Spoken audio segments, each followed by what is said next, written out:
Hi hello welcome back to my channel. అందరూ ఎలా ఉన్నారు? నేనైతే సూపర్గా ఉన్నాను.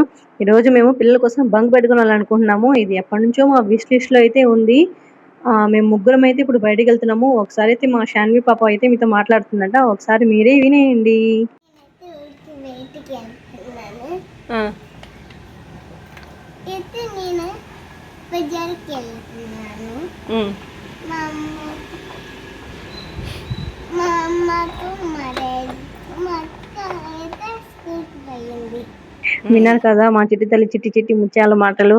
అవునండి, మేము ముగ్గురం అయితే బయటికి వెళ్తున్నాము ఇప్పుడు. రియా అయితే స్కూల్ కి వెళ్ళింది. దానికి 4 కి అయితే స్కూల్ వదిలేస్తారు. ఈ లోపు మేమైతే కొన్ని ఫర్నిచర్ షాపులు అయితే తిరిగేసి వస్తూ తననైతే పికప్ చేసుకోవాలి. ఇంకా తనని వదలడానికి ఇంకా 2 అవర్స్ టైం అయితే ఉంది కాబట్టి ఈ లోపు మేమైతే కొన్ని ఫర్నిచర్ షాపులకి అయితే తిరిగేస్తాము.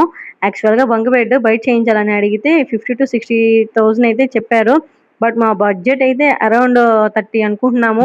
చూద్దాం దొరుకుతుందో లేదో. ఇక్కడైతే చూసారు కదా మా షన్నుని. తను ఇంటికి వచ్చేటప్పుడు వెళ్ళేటప్పుడు ప్రతిరోజు ఇంతే తిన్నగా రాదండి. ఆ గేట్ తోసుకొనైనా వస్తుంది, లేదా ఎక్కి దూకైనా వస్తుంది. ఎన్నిసార్లు చెప్పినా తనైతే వినదు. ఇప్పుడు మేము రాయలోకి అయితే వచ్చామండి.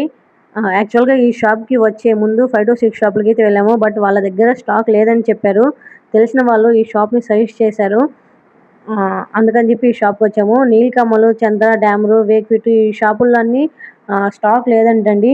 బట్ ముందుకు ఆర్డర్ చేస్తే మాత్రం వాళ్ళు 20 days అయితే టైం పడుతుందని చెప్పారు. అప్రాక్స్ 50,000 అవుతుంది అని అన్నారు. బట్ మేము 30 అనుకున్నాం కాబట్టి మేము రెడీమేడ్లు చూడాలనుకున్నాము.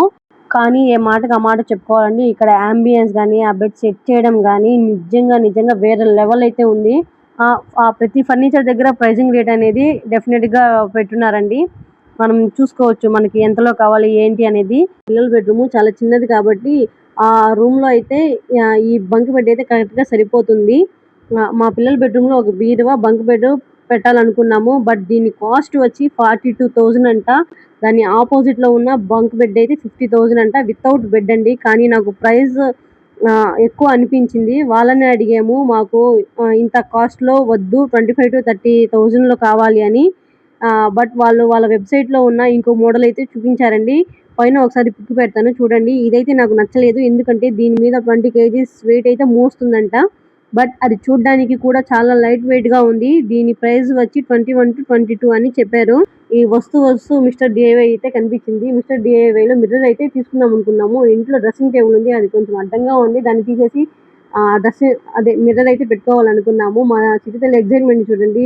చుట్టూరా బొమ్మలు అన్ని కనిపించడానికి ఏం చేయాలో తెలియట్లేదు. మేమైతే పెద్ద మిర్రర్ తీసుకుందాం అనుకున్నామండి. 4 to 5 feet ఉండే మిర్రర్ అయితే తీసుకుందాం అనుకున్నాము. కానీ ఇక్కడికి వచ్చి చూస్తే అన్ని చిన్న మిర్రర్స్ అయితే ఉన్నాయి. మాకైతే కొంచెం పెద్దదైతే కావాలి.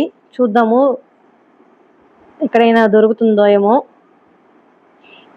ఇది వచ్చి ఇన్స్టాగ్రామ్ ట్రెండింగ్ మిర్రర్ అంటండి. తీసుకుందాం అనుకున్నాం కానీ ఇది చాలా డెలికేట్ గా ఉంది. అసలు పిల్లలు ఆడేటప్పుడు కొంచెం తగిలినా కూడా అది పళ్ళు అనేది పగిలిపోతుంది. అందుకని చెప్పి వద్దనుకున్నాము. ఇప్పుడు మా షాన్వి అయితే బొమ్మలు చేస్తుంది. తనకి ఏం బొమ్మలు తీసుకోవాలో అర్థం కావట్లేదు. అన్నిటికీ ఎగ్జైట్ అవుతుంది. అది తీసుకొని వస్తుంది, అది చూస్తుంది, మళ్ళీ అన్ని తీసుకొని వచ్చి వాళ్ళ డాడీకి చూపిస్తానే ఉంది. అది కావాలని చెప్పి లాస్ట్కి ఒక గన్ను, ఒక బాల్ అయితే తీసేసుకుంది. నేను ఇంట్లో కావాల్సిన కొన్ని ఐటమ్స్ అయితే తీసుకున్నాను. బట్ క్వాలిటీ అయితే ఓకేగా ఉంది, అంతగా లేదండి. మేము బిల్ వేయించుకొని బయటకు వచ్చేసాం. కానీ మా షాన్వి పాప మాత్రం బయటికి రావట్లేదు. ఆ బొమ్మల చుట్టూనే తిరుగుతా ఉంది. అందుకని మేమైతే బయటకు వచ్చేసాము. తన కోపం చూడండి. ఇప్పుడు వాళ్ళ డాడీని వచ్చి కొరికి నన్ను కొట్టడానికి అయితే వచ్చేస్తుంది. తిరిగి అలిసిపోయాం కాబట్టి చల్లగా ఏదైనా తాగాలనిపిస్తుంది. అందుకని చెప్పి బాదం ఖీర్ అయితే తీసుకున్నాము. మా షాన్వి బాదం ఖీర్లో ఉన్న బాదం పప్పులన్నీ తినేసిన తర్వాత తనకు ఫ్లేవర్ నచ్చలేదంటే ఇంకేదైనా ఫ్లేవర్ కావాలని అడిగింది. సరే అని చెప్పి తనకి మ్యాంగో ఐస్ క్రీమ్ అయితే ఇప్పించేసాము. ఈలోపు మా రియాని కూడా స్కూల్ అయితే వదిలేశారు. 4 కి అయితే వదిలేరు. ఇప్పుడైతే టైం 4:05 అయింది. ఆ రోజు తనకి కూడా 5 minutes లేట్ అయితే అయిపోయింది. సరే అని చెప్పి తనకు కూడా పార్సల్ అయితే బాదం ఖీర్ తీసేసుకొని ఇప్పుడైతే మేము వెళ్ళిపోయాము. మేము వెళ్ళేటప్పటికి పాపం ఆల్రెడీ తను బయట అయితే వెయిట్ చేస్తూ ఉండింది ఆ రోజు. మేమైతే బంక్ బెడ్ తీసుకున్నామండి. ఎక్కడ తీసుకున్నాము ఏంటి, ఎంత కాస్ట్ పడింది ఏంటి అనేది నెక్స్ట్ వీడియోలో అయితే చూసేయండి. నా వీడియోస్ కనుక మీకు నచ్చినట్టయితే ప్లీజ్ లైక్, షేర్, సబ్స్క్రైబ్ చేసుకుని ప్లీజ్ కొంచెం సపోర్ట్ చేయండి. నెక్స్ట్ అయితే ఇంకొక ఇంట్రెస్టింగ్ వీడియోలో అయితే కలుద్దామండి. బాయ్.